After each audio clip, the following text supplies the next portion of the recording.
안녕하세요, 여러분. 기사친구입니다. 이 과목 스프레드시트 일반 강의를 바로 시작하겠습니다. 다음 중 다양한 상황과 변수에 따른 여러 가지 결과값의 변화를 가상의 상황을 통해 예측하여 분석할 수 있는 도구는 무엇인가? 문제에서 이미 정답을 다 보여줬습니다. 가상의 상황을 통해 예측 이 부분을 보면 바로 시나리오 관리자라고 생각하시면 됩니다. 보기를 살펴보면서 그 이유를 설명드릴게요. 우선 통합 기능은 말 그대로 통합한다. 여러 개의 데이터를 하나로 합쳐서 요약하는 기능입니다. 2번 시나리오 관리자는 여러 변수의 조합을 설정하고 각각의 값이 달라질 때 결과가 어떻게 변하는지 예측하는 기능입니다. 쉽게 말해서 만약 이렇게 하면 이라는 가정을 세우고 그에 따른 결과를 비교해 볼 수 있는 기능입니다. 시나리오 관리자 기능을 사용하면 자신이 장사를 한다고 생각을 했을 때 가격을 다르게 설정해보고 어떤 경우에 가장 많은 수익을 얻을 수 있는지 쉽게 비교할 수 있습니다. 문제에 적혀 있는 가상의 상황을 통해 예측하여 분석, 이 부분이 해당하는 도구입니다.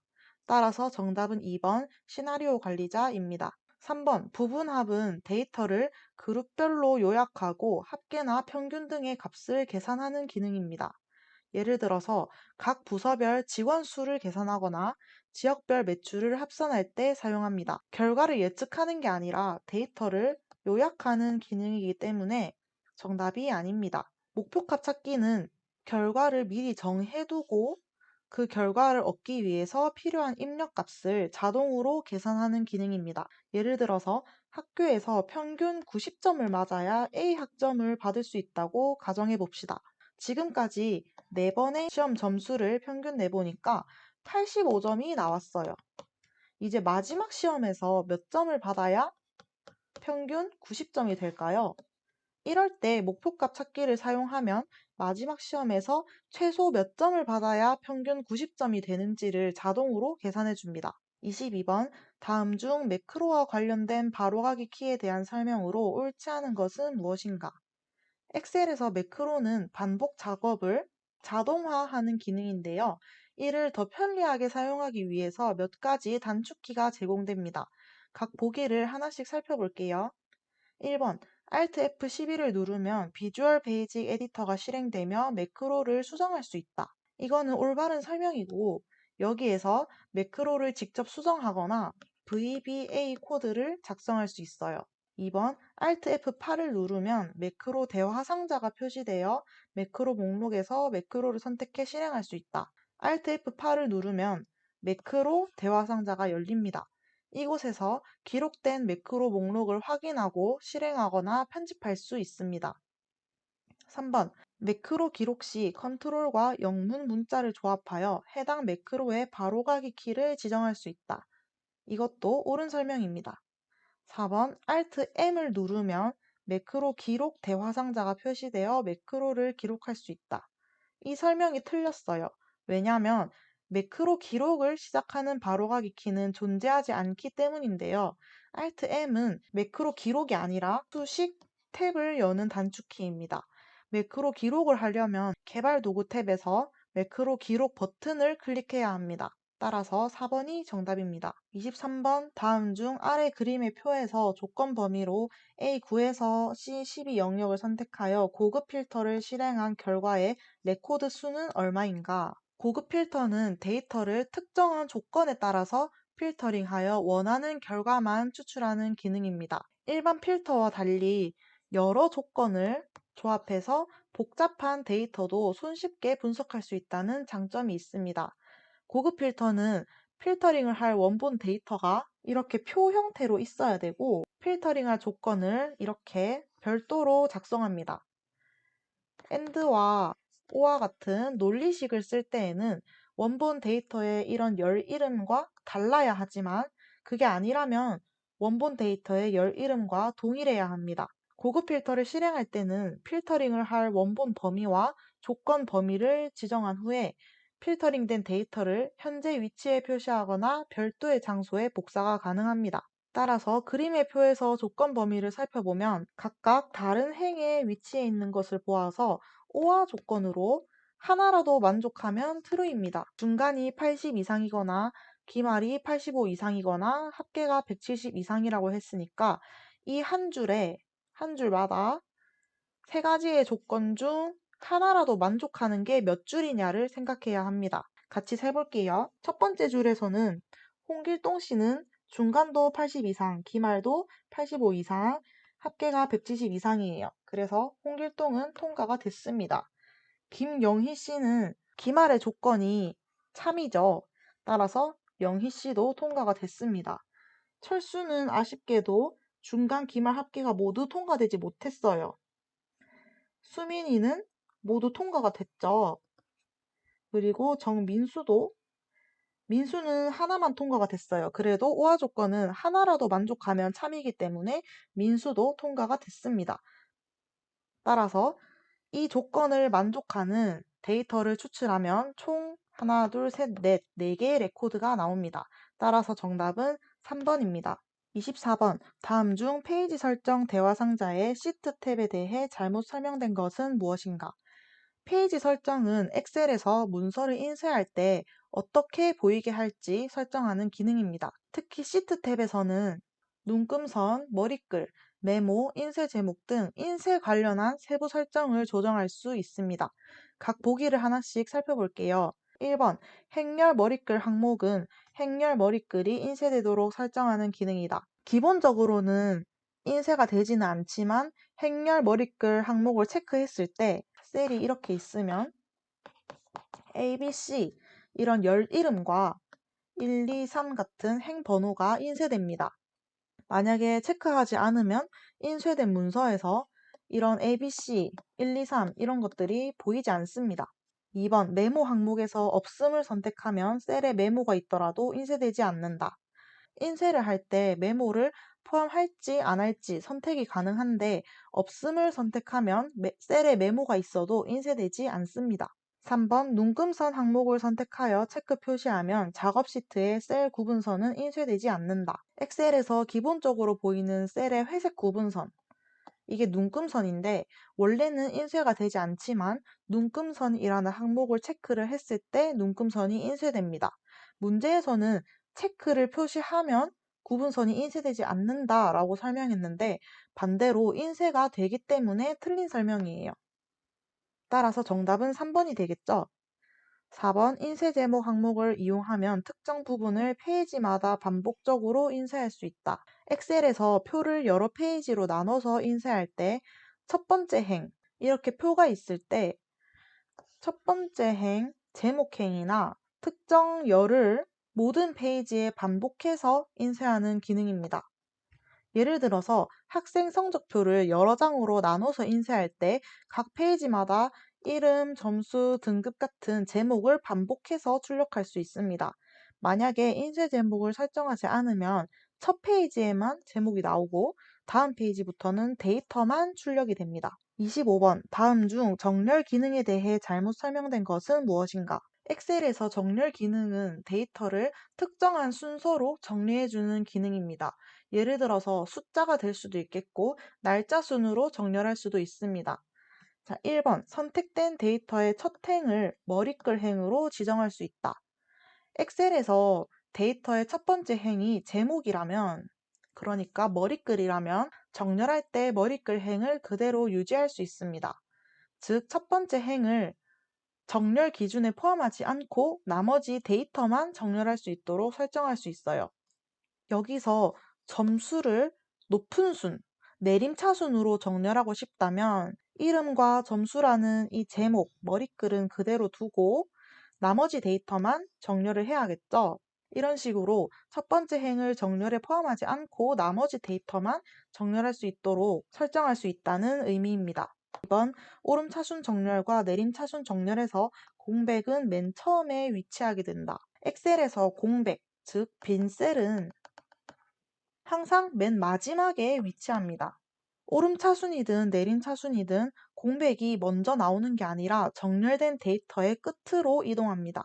그런데 문제에서는 공백이 맨 처음에 위치한다고 했으니까 틀린 설명입니다. 3번 정렬 옵션 방향은 위쪽에서 아래쪽 또는 왼쪽에서 오른쪽을 선택하여 정렬할 수 있다.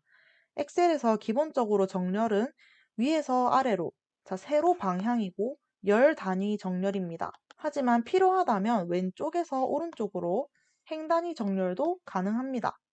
예를 들어서 학생 점수를 비교할 때 세로 정렬인 기본값뿐만 아니라 가로 방향으로도 정렬할 수 있어요. 자, 4번 워크시트에 입력된 자료들을 특정한 순서에 따라 재배열하는 기능이다.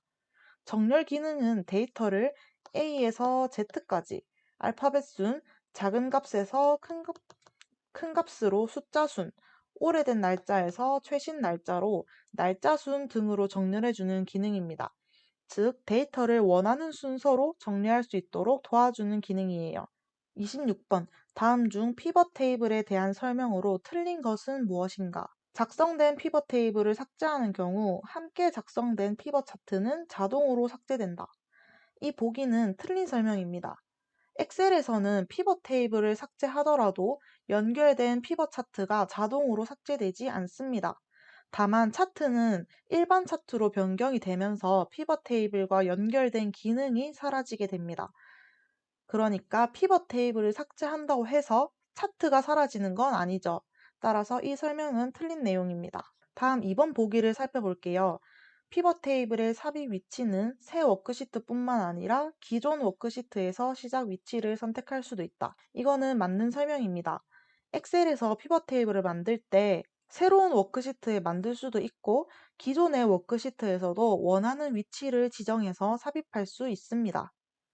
3번 원본의 자료가 변경되면 모두 새로 고침 기능을 이용해서 일괄 피벗 테이블에 반영할 수 있다. 이것도 맞는 설명이에요. 엑셀에서는 피벗 테이블이 원본 데이터와 직접 연결되어 있지는 않아요. 그래서 원본 데이터를 변경하더라도 자동으로 반영되는 게 아니기 때문에 새로 고침을 눌러야 업데이트가 됩니다.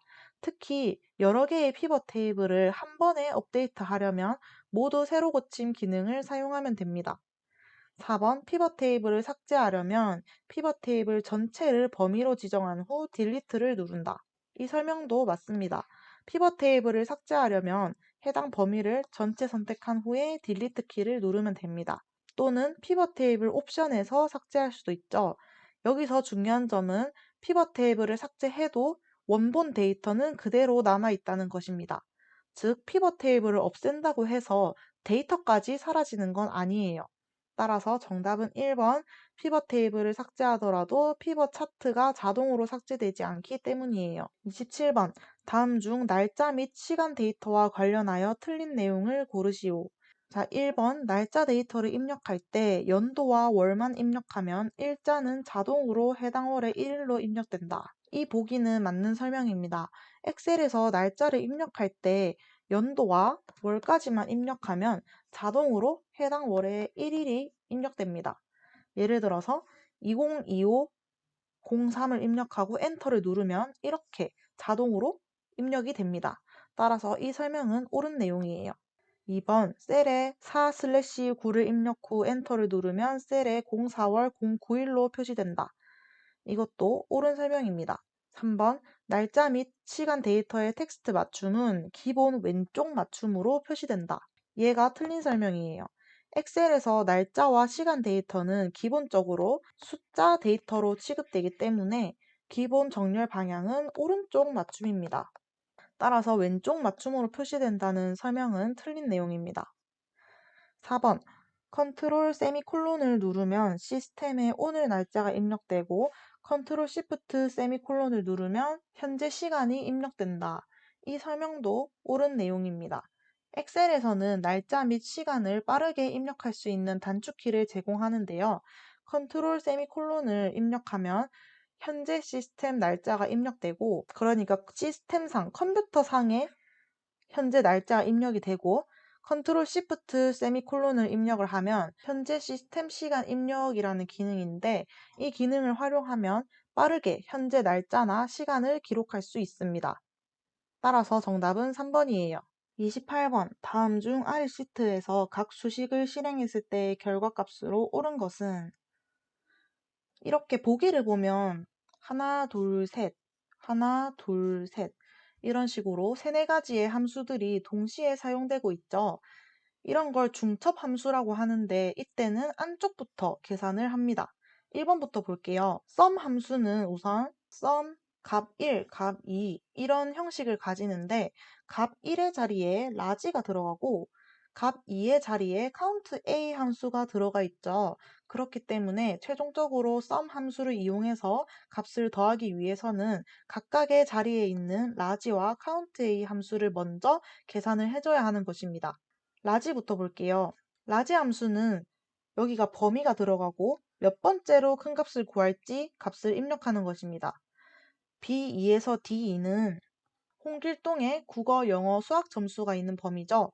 그 중에서 가장 큰 값, 첫 번째로 큰 값을 구하면 95가 됩니다. 카운트 A는 빈 셀을 제외하고 데이터가 입력된 셀의 개수를 반환합니다. B2에서 D4에는 9개의 숫자가 들어있으므로 결과는 9입니다. 따라서 썸에 각각 대입해서 더하면 결과는 104입니다. 하지만 보기에서는 98이라고 했으니까 틀린 설명이죠. 2번 볼게요. 에버리지 함수는 평균을 계산하는 함수입니다. sum 함수와 마찬가지로 값 1, 값 2라는 형식을 가지고 있어요. 그 안에 small과 large 함수가 들어있죠. 그래서 안쪽 함수부터 먼저 계산을 해줄게요. small 함수는 여기는 범위, 여기는 k. 이 범위에서 k번째로 작은 값을 반환합니다. B2에서 D4에는 총 9개의 값이 들어있어요. 그 중에서 다섯 번째로 작은 값을 찾으면 75입니다. 라지 함수는 1번에서 했다시피 이 범위에서 두 번째로 큰 값을 구하는 거예요. 그래서 여기서 두 번째로 큰 값을 찾으면 90입니다. 그래서 에버리지 함수에 대입을 하면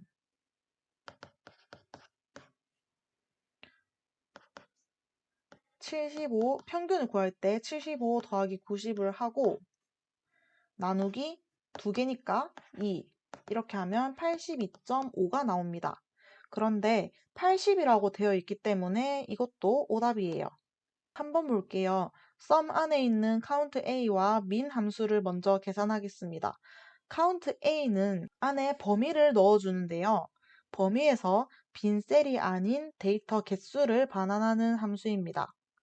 문제에서 B2에서 D4 범위에 9개의 값이 있으므로 count A는 9를 반환합니다.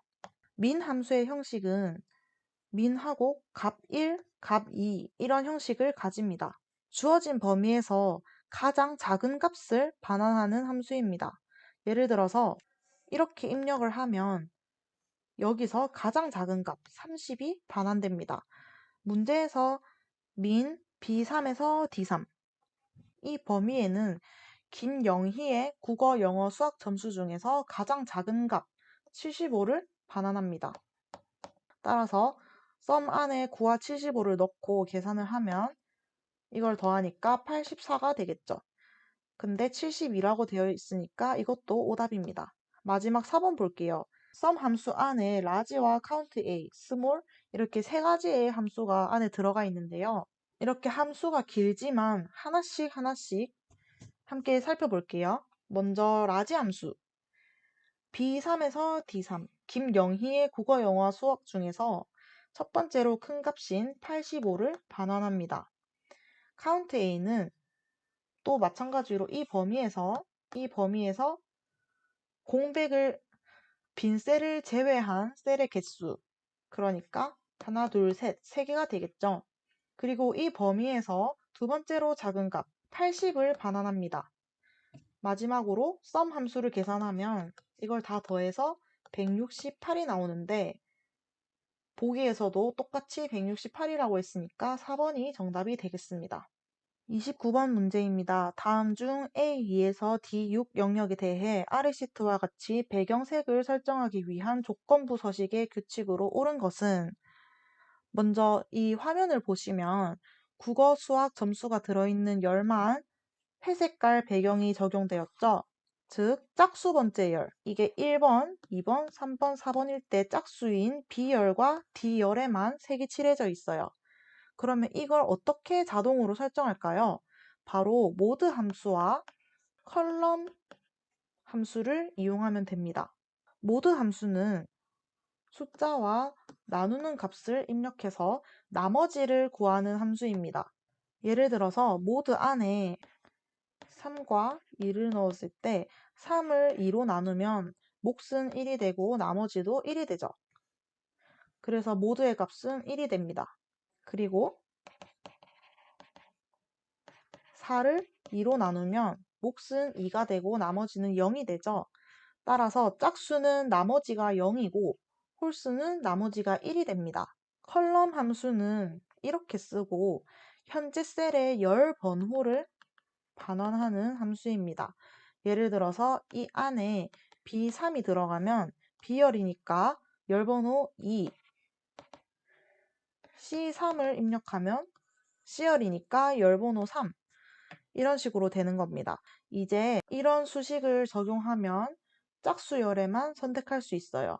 문제에서 짝수열에만 배경색을 적용하려면 짝수열을 구해야 되니까 모드에서 열번호 나누기 2를 했을 때 나머지가 0이 나와야 합니다. 보기를 하나씩 살펴볼게요. 1번을 보시면 여기서 함정이 숨어 있죠. 뒤에 S가 붙었어요. 컬럼 수는 열 개수를 의미해서 이 문제에서는 사용하면 안 돼요. 열 번호가 아니라 열 개수입니다. 그래서 얘는 틀렸고 2번도 마찬가지로 S가 붙었어요. 따라서 열 번호가 아니라 범위의 열 개수를 의미하기 때문에 얘도 틀렸어요. 3번을 볼게요. 이거는 현재 열 번호를 반환하고 열 번호에서 2로 나눴을 때 나머지가 0이 되면 짝수열만 선택할 수 있죠. 따라서 정답은 3번입니다. 그러면 4번은 왜 틀렸을까요? 컬럼인데. 안에 B3이 들어갔기 때문에 이런 특정 셀만 기준으로 하면은 조건부 서식이 이렇게 전체 범위에 적용되지 않습니다. 따라서 4번은 틀린 설명이에요.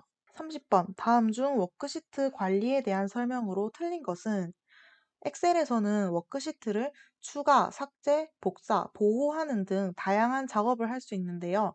그 중에서 어떤 설명이 틀렸는지 하나씩 살펴보겠습니다. 1번. 여러 개의 워크시트를 선택한 후 컨트롤을 누른 채 시트 탭을 드래그하면 선택된 시트들이 복사된다. 이거는 옳은 설명입니다. 엑셀에서는 컨트롤 키를 누른 상태에서 시트 탭을 드래그하면 선택한 시트를 복사할 수 있어요. 예를 들어서 시트 1을 복사하려면 컨트롤을 누른 상태로 드래그하면 시트 1, 괄호 열고 2 이런 이름으로 복사가 됩니다. 즉 여러 개의 시트도 한 번에 복사할 수 있어요. 2번 시트 이름에는 공백을 사용할 수 없으며 최대 256자까지 지정할 수 있다. 이게 틀린 설명으로 정답입니다. 엑셀에서 시트 이름은 일단 공백을 사용할 수 있고 최대 256자가 아니라 31자까지만 사용할 수 있어요. 예를 들어서 이렇게 공백이 있는 이런 이름은 사용할 수 있는 이름입니다. 불가능한 이름에는 뭐 콜론이 들어간다든지 이런 통화 기호가 들어간다든지 슬래시, 물음표, 별표, 대괄호 이런 특정한 특수 문자는 사용할 수 없어요. 즉 문제에서 공백을 사용할 수 없으면 256자까지 지정할 수 있다고 했으니까 틀린 설명입니다. 3번 Shift를 사용하여 시트 그룹을 설정할 수 있다. 이것도 맞는 설명이에요. 엑셀에서 Shift 키를 사용하면 여러 개의 시트를 그룹으로 선택할 수 있습니다. 첫 번째 시트를 클릭하고 Shift를 누른 상태에서 마지막 시트를 클릭하면 연속된 시트들이 그룹으로 선택됩니다. 이 상태에서 데이터 입력을 하면 모든 시트에 동일한 내용이 입력됩니다. 4번 시트 보호를 설정해도 시트 이름을 바꾸기 및 숨기기 작업을 할 수 있다. 이것도 맞는 설명이에요. 엑셀에서 시트 보호 기능은 셀의 편집을 막는 기능이지 시트 이름 변경이나 숨기기를 막지는 않습니다. 시트를 보호하면 셀 편집이나 서식 변경 이런 것들이 제한됩니다. 31번 다음 중 부분합에 대한 설명으로 틀린 것은 무엇인가? 부분합은 데이터를 그룹별로 요약해서 합계나 평균, 개수 등을 자동으로 계산하는 기능입니다. 1번 부분합을 실행하면 각 부분합에 대한 정보행을 표시하거나 숨길 수 있도록 목록의 개요가 자동으로 설정된다. 엑셀에서 부분합을 실행하면 자동으로 개요가 설정돼요. 이런 개요 기능 덕분에 그룹별 부분합만 볼 수도 있고 전체 데이터를 펼쳐서 볼 수도 있어요. 2번 새로운 값으로 대치를 선택하면 이전의 부분합 결과는 제거되고 새로운 부분합 결과로 변경된다. 이것도 맞아요. 왜냐면 새로운 값으로 대치라는 이름에서 볼 수 있듯이 이 옵션을 체크하면 기존에 있던 거는 삭제가 되고 새로운 부분합 결과가 적용됩니다. 만약에 이 옵션을 체크하지 않으면 기존 부분합 결과가 그대로 남고 새로운 부분합이 추가로 삽입될 수도 있습니다. 3번 그룹화할 항목으로 선택된 필드는 자동으로 오름차순 정렬하여 부분합이 계산된다. 이거는 틀린 설명이에요. 부분합을 실행할 때 엑셀이 자동으로 정렬해주지는 않습니다. 즉, 부분합을 실행하기 전에 사용자가 직접 오름차순 또는 내림차순으로 먼저 정렬을 해야 올바른 부분합이 계산됩니다. 정렬하지 않고 부분합을 실행하게 되면 엉뚱한 방식으로 그룹이 나뉠 수도 있어요. 문제에서 자동으로 오름차순 정렬된다 라고 했으니까 틀린 설명입니다. 4번 부분합은 한 번에 한 개의 함수만 계산할 수 있으므로 두 개 이상의 함수를 이용하려면 함수의 개수만큼 부분합을 중첩해서 삽입해야 한다. 이것도 맞는 설명이에요. 부분합은 한 번에 하나의 함수만 적용할 수 있어요. 만약에 합계와 평균을 동시에 구하고 싶으면 한 번 부분합을 일단 실행을 하고 다시 부분합 기능을 실행해서 다른 함수를 추가해야 됩니다. 즉, 두 개 이상의 함수를 쓰려면 부분합을 여러 번 실행해야 돼요. 따라서 정답은 3번 자동 정렬이 되지 않기 때문입니다. 32번 다음 중 아래의 워크시트에서 B-003의 서울 지점 값을 찾기 위한 함수식은 보기를 보시면 VLOOKUP과 HLOOKUP이 나와 있는데요. 이 두 개의 형식과 차이점은 열이냐 행이냐에 있습니다. VLOOKUP 함수는 세로로 정렬된 데이터를 찾을 때 사용하고 HLOOKUP 함수는 가로로 정렬된 데이터를 찾을 때 사용하는 함수입니다. B-003의 서울 지점 값을 찾기 위해서 어떤 함수식을 써야 하냐? 찾으려는 값인 서울 지점은 열에 있죠. 따라서 VLOOKUP을 사용해야 합니다. VLOOKUP의 형식은 찾으려는 값, 검색할 데이터 범위, 반환할 값이 있는 열 번호, 일치 유형으로 구성됩니다. 여기에 해당 문제를 적용하면 찾으려는 값은 우선 서울 지점이 되겠죠? 서울 지점. 그리고 검색할 데이터 범위는 A4에서 D4인데 전체 범위는 움직이면 안 되기 때문에 절대 참조로 해야 합니다. 그리고 반환할 값이 있는 열번호, 서울 지점이 있는 열번호는 이 범위에서 첫 번째, 두 번째, 세 번째, 네 번째, 그래서 4가 됩니다. 마지막으로 일치 유형이 1이냐 0이냐에 따라서 정답이 갈리게 되는데 true는 1로도 쓸 수 있고 유사한 값일 때 사용합니다. 그리고 false는 0으로 적고 정확히 일치하는 값일 때 사용합니다. 여기서 B-003의 서울 지점 값을 찾기 위해서는 정확한 값을 찾아야겠죠. 따라서 0이 들어갑니다. 그래서 정답은 2번이 되겠습니다. 33번 항목의 구성비를 표현하는 데 적합한 원형 차트와 도넛형 차트에 대해 잘못 설명된 것은 무엇인가? 원형 차트와 도넛형 차트는 둘 다 전체에서 각 항목이 차지하는 비율을 시각적으로 보여주는 차트입니다. 얘가 원형 차트고 도넛형 차트는 도넛처럼 가운데 빵꾸가 뚫린 거예요. 하지만 두 차트는 몇 가지 차이점이 있는데요. 보기를 통해서 살펴볼게요. 1번 원형 차트는 첫째 조각의 각을 0도에서 360도 사이의 값을 이용하여 회전시킬 수 있으나 도넛형 차트는 첫째 조각의 각을 회전시킬 수 없다. 이 설명은 틀렸습니다. 도넛형 차트도 첫 번째 조각의 각을 회전할 수 있습니다. 2번 도넛형 차트의 도넛 구멍 크기는 0%에서 90% 사이의 값으로 변경할 수 있다. 도넛형 차트는 가운데에 이렇게 구멍이 뚫린 형태인데 이 구멍 크기를 사용자가 설정할 수 있어요. 구멍 크기를 0%로 설정하면 이렇게 원형 차트처럼 보이고 90%로 설정하면 거의 링 형태로 보이게 됩니다. 따라서 2번은 맞는 설명이에요. 3번 도넛형 차트는 원형 차트와 마찬가지로 전체에 대한 각 부분의 구성비를 보여주지만 데이터 계열이 2개 이상 포함될 수 있다는 점이 다르다. 원형 차트와 도넛형 차트의 가장 큰 차이점은 데이터 계열을 몇 개까지 넣을 수 있느냐입니다. 도넛형 차트는 여러 개의 계열을 표현할 수 있기 때문에 더 많은 데이터를 한눈에 비교할 때 유용합니다. 4번 원형 차트의 모든 조각을 차트의 중심에서 끌어낼 수 있다. 원형 차트에서는 조각이 있으면 이렇게 각 조각을 바깥쪽으로 빼낼 수 있는데 특정한 조각만 빼낼 수도 있고 모든 조각을 동시에 밖으로 밀어낼 수도 있습니다.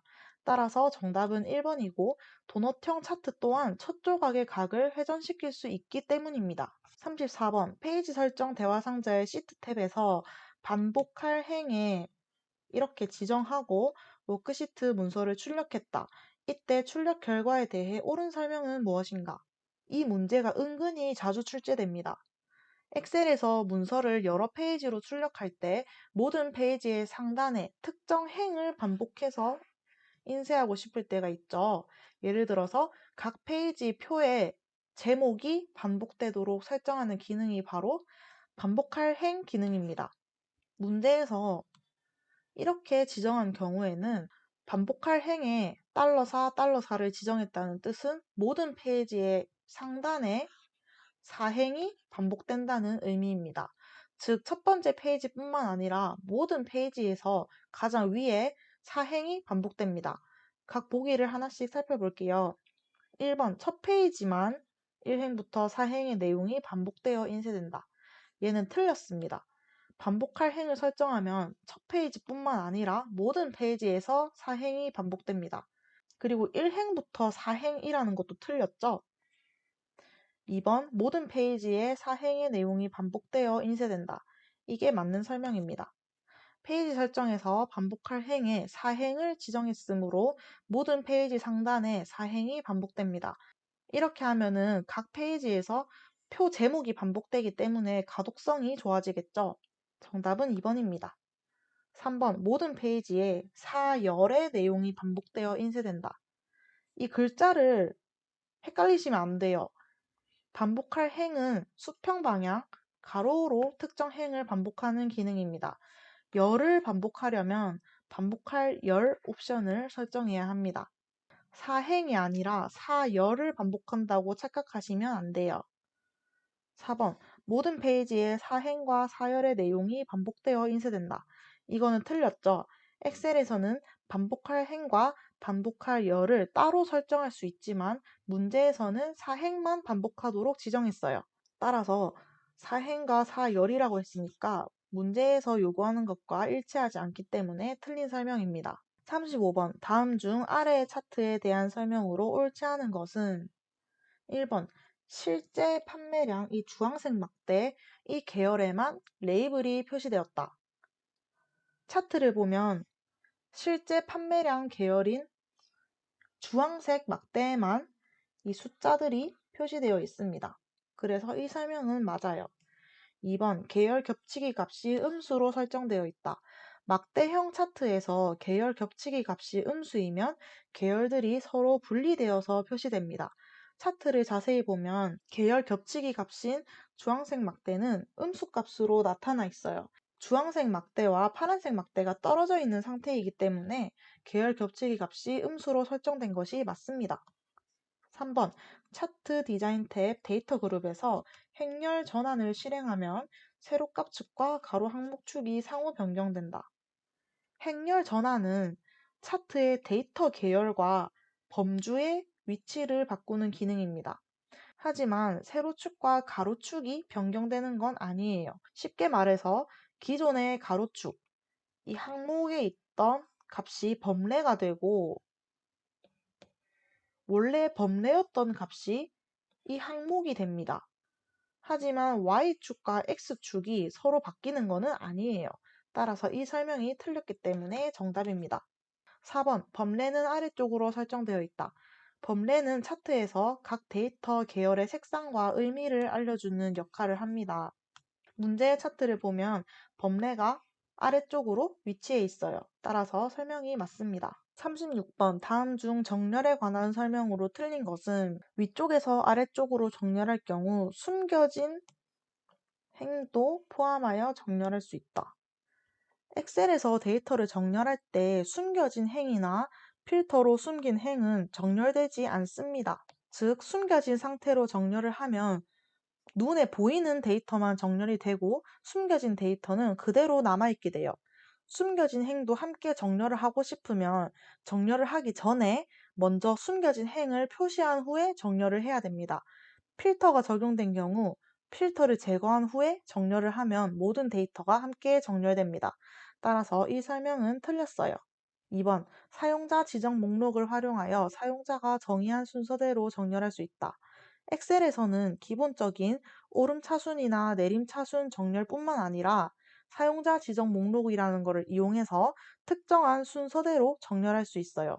예를 들어서 높음, 중간, 낮음 순서로 정렬하고 싶다면 사용자 지정 목록을 설정하면은 이 순서대로 정렬할 수 있습니다. 월화수목금토일 순서대로 요일을 정렬할 수도 있어요. 3번, 특정 글꼴색이 적용된 셀을 포함한 행이 위에 표시되도록 정렬할 수 있다. 엑셀에서는 셀색, 글꼴색, 셀 아이콘을 기준으로 정렬할 수 있습니다. 예를 들어서 빨간색 글꼴이 적용된 셀을 가장 위에 정렬하거나 노란색 배경이 있는 셀을 맨 위로 정렬하는 식으로 정렬할 수 있어요. 4번, 최대 64개의 열을 기준으로 정렬할 수 있다. 엑셀에서는 단순히 하나의 기준만으로 정렬하는 게 아니라 최대 64개의 열을 기준으로 정렬이 가능합니다. 예를 들어서 첫 번째 기준으로는 이름 순으로 정렬을 하고 두 번째 기준으로는 직업 순, 세 번째 기준으로는 나이 순, 이런 식으로 여러 개의 기준을 동시에 적용할 수 있습니다. 따라서 정답은 1번입니다. 37번. 다음 중 통합 문서 저장 시 설정할 수 있는 일반 옵션에 대해 잘못 설명된 것은 무엇인가? 엑셀에서 통합 문서를 저장할 때 보안을 강화하거나 파일 관리 방법을 설정할 수 있는데요.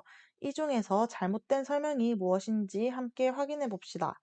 1번, 백업 파일 항상 만들기에 체크 표시한 경우에는 파일 저장 시 자동으로 백업 파일이 만들어진다.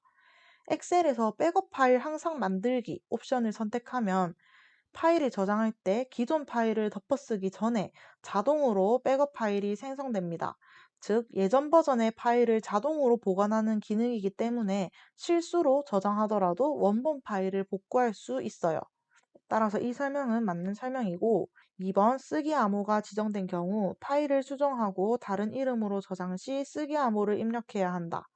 엑셀에서 쓰기 암호는 원본 파일을 수정할 때 필요한 암호입니다. 즉, 파일을 열어서 원본을 그대로 수정하려면 암호를 입력해야 하지만 다른 이름으로 저장한 경우에는 암호를 입력하지 않아도 됩니다. 다른 이름으로 저장하면 새로운 파일이 생성되기 때문에 원본 파일의 쓰기 암호는 영향을 주지 않습니다. 따라서 이 설명이 틀렸어요. 3번 읽기 전용 권장에 체크 표시할 경우 파일을 열 때 읽기 전용으로 열지 여부를 묻는 메시지가 표시된다. 엑셀에서 읽기 전용 권장 옵션을 설정하면 파일을 열 때 읽기 전용으로 열겠습니까? 라는 메시지가 표시됩니다. 이 기능은 파일이 실수로 수정되는 것을 방지하는 용도로 사용되며 사용자는 읽기 전용으로 열거나 일반 모드로 열어서 수정할 수도 있어요. 따라서 이 설명은 맞습니다. 4번 열기 암호를 지정할 경우 열기 암호를 입력해야 파일을 열 수 있으며 암호를 모르면 파일을 열 수 없다. 엑셀에서 열기 암호는 파일을 보호할 수 있는 강력한 보안 기능입니다. 이 암호를 설정하면 암호를 입력해야만 파일을 열 수 있고 암호를 모르면 절대 열 수 없습니다. 즉, 암호를 잊어버리면 파일을 복구하기가 어려울 수 있기 때문에 중요한 파일이면 암호를 안전하게 관리해야 됩니다. 따라서 이 설명은 맞아요. 정답은 2번입니다. 다음 중 3차원 차트로 작성할 수 있는 차트로 적합한 것은 도넛형 차트는 중간에 구멍이 있는 원형 차트로 데이터의 비율을 나타내는 데 사용됩니다.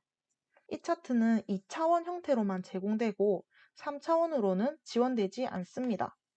방사형 차트는 데이터 항목을 여러 축을 기준으로 방사형 형태로 배치하여 값을 비교하는 차트입니다. 예를 들어서 선수들의 능력치를 비교하는 스파이더 차트가 대표적인 예시입니다. 하지만 이 차트 또한 3차원으로 표현할 수 없어요. 주식형 차트. 이거는 최고가, 최저가, 시가, 종가 등을 나타내는 차트로 주식시장 데이터를 분석할 때 사용됩니다. 이 차트는 막대와 선을 활용해서 데이터를 표현하지만 3차원으로는 표시할 수 없어요. 표면형 차트는 3차원 차트로 작성할 수 있는 차트입니다.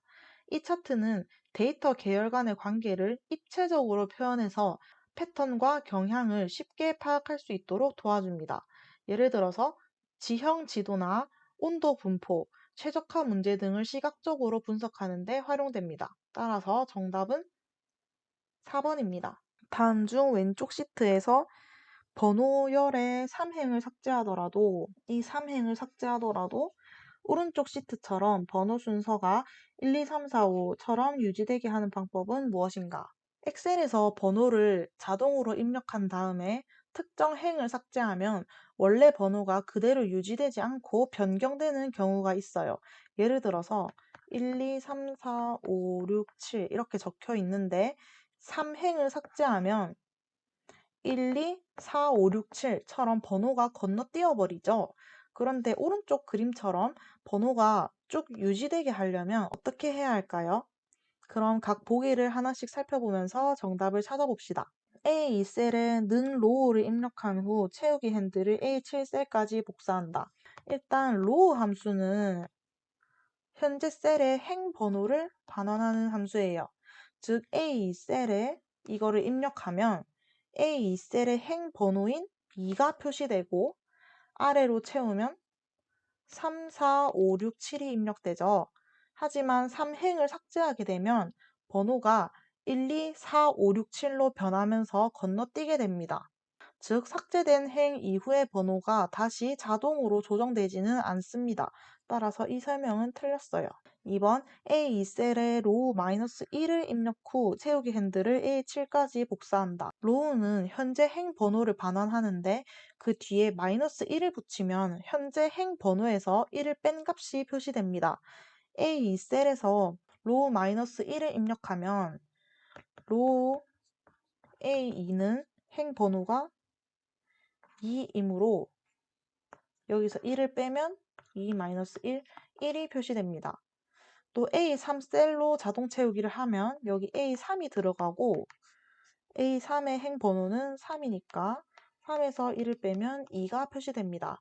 그리고 A4는 4이고 4-1은 3이죠.